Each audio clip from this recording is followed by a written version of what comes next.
Hello, this is Dr. Jason Munsell. Can you see me? Can you hear me now? This is the last little thing that I'm going to send you, as I mentioned in the syllabus and in the emails that I've sent you. I was going to have a little bit of a debriefing, and so this is that. I really enjoy the YouTube speeches, and I look forward to your letters. I'll say a little bit about the last forum here in a second. Can you see me? Do you really care? So this is the debriefing, so I've got briefs here. I just think it's funny. I found this on Flickr, that I don't feel the need to express myself through my choice of underwear. There you go. Now that's some debriefing. But in any case, all right. So, be kind, rewind. Things that we have covered, or hopefully. Lots of stuff. Remember, we started with the beginning stuff, and actually started with the last chapter, chapter 10, about peace education and the importance of having critical pedagogy and teaching critical thinking and all that type of stuff, and not just schools for the kiddos, but in college and beyond.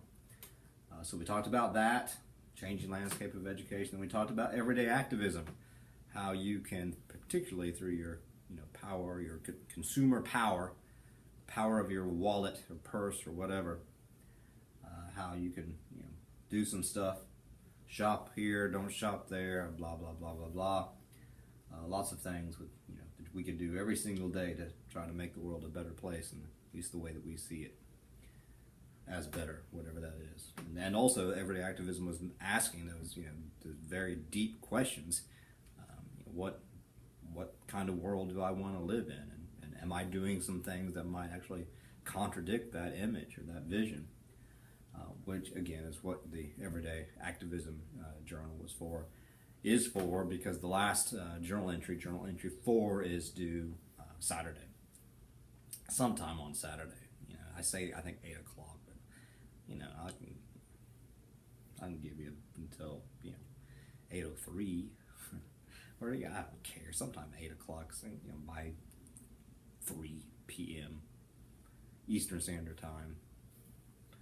All right. Then we talked about communication and rhetoric, the chapter in this edited book that was specifically written by Jason Delgandio. Talked about the rhetorical package. So you learned about the rhetorical package, and you learned a lot about various rhetorical strategies. So that was sort of the technique that we have been trying to put into practice.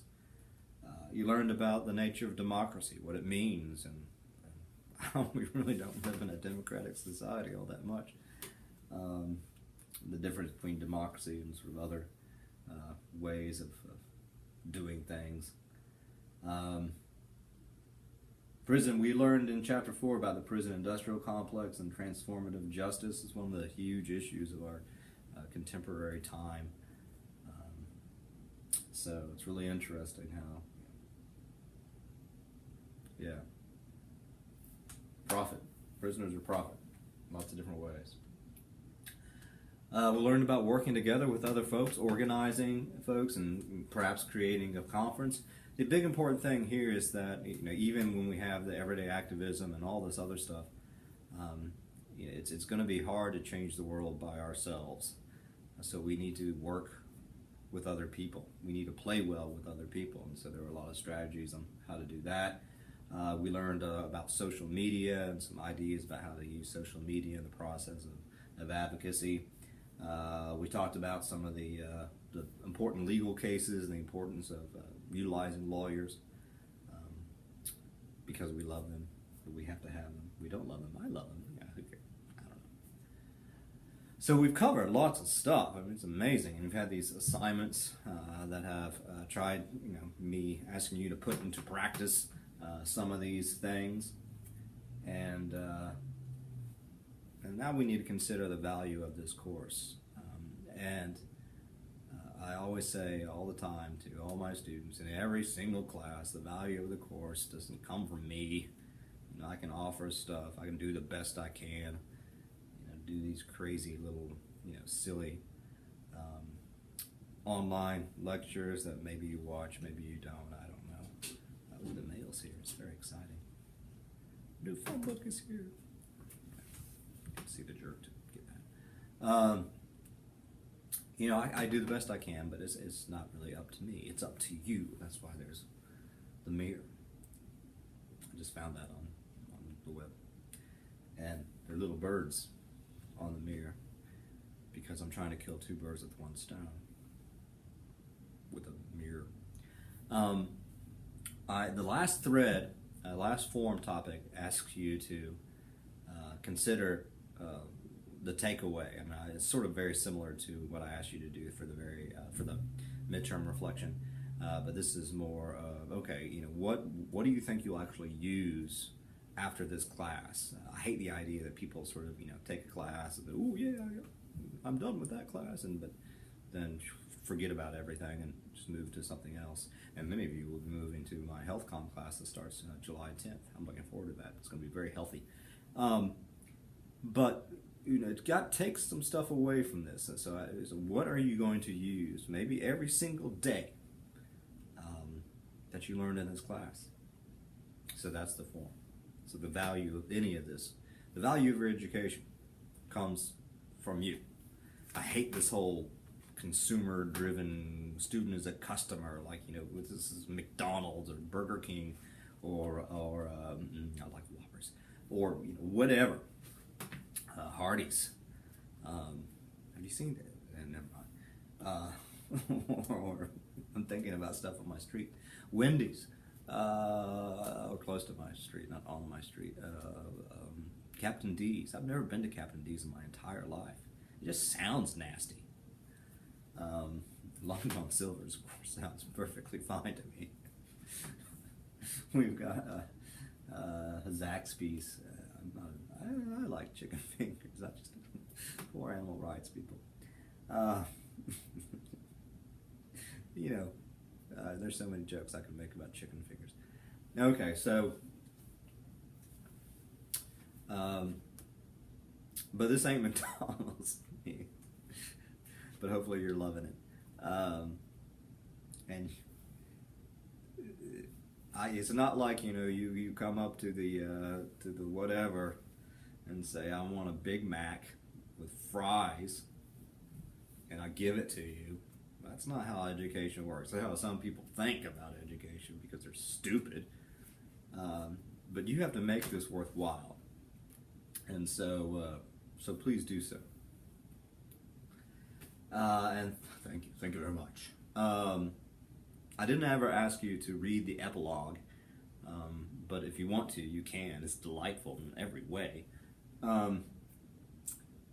Like that. I think one of you posted this on Twitter. And by the way, the Twitters, all the rest of the Twitters and the forums and everything do on Saturday as well. Sometime, like free.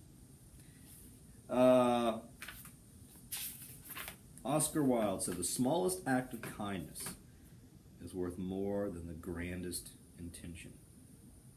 Which I don't really get. Because if you're kind, maybe you didn't intend to be kind, but you were, I don't know. But then some people intend to, but they don't. It's all screwed up. In any case, Oscar Wilde's actually really, have you ever, okay. So basically what this is all about is being an activist is tough, and generally working with people is rough. You know that. So it's not like working in an activist group or something like that is some sort of utopian Xanadu. You know, have to believe we are magic. You know, Shangri-La. Woo! It's tough, and so they're big. Who writes this? Kim and Anthony. They say please and thank you. We learned this when we were kids. Some of us did. Some people didn't. Loser.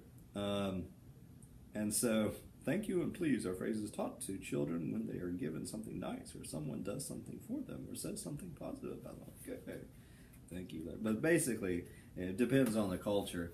But sometimes being an activist and doing all this type of stuff can be a thankless job, right? You know, you're you're trying to save the world. So just be kind. Say please and thank you. Write thank you notes. Do stuff like that. That's basically it. It talks about having informal get-togethers. Get folks together. My text. For a happy hour. That's their suggestion. Okay. All this sort of stuff that you can do. But we live in this world of the nonprofit industrial complex. Everything's like an industrial complex. Whatever it might be. Well, in any case, so yeah, people, particularly with nonprofits, get paid for doing good work, for being kind, right? Which sucks because, people, you would think people would do stuff because it's just the right thing to do. But of course people donate stuff, not necessarily because, they care about other people, but it's a tax write-off or something. It's sad. But that's the world we live in. What was their point? Jeez.